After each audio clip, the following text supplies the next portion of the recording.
Chongse kahi vangin Giêsu ai ngài lu ai heng lam ma ding ai câu zingi vô mi Chongse hung min kahi nga hung min ati alung se na on em chung ai câu zingi hei za ta san hi pakai dia ginam tui amma chu ai ho dinga Chongse po mang pa hi alung thim ma chun ke ko jing jing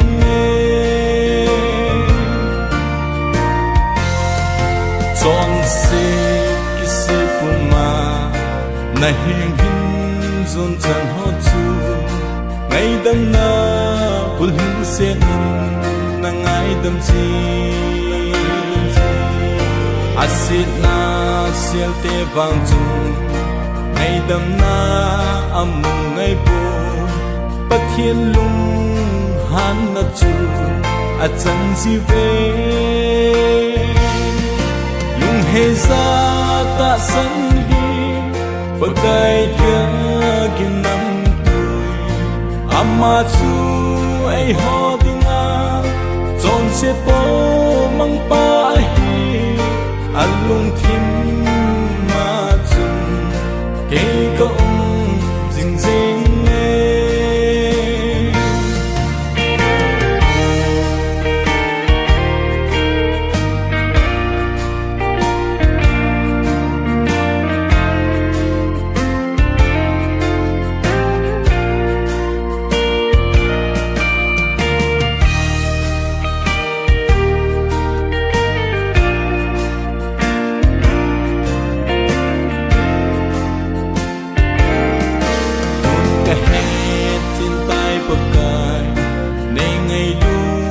na ho hi na thu na le na ki na zin song e madang ji a hi bu e Chongse ji a na hi o alo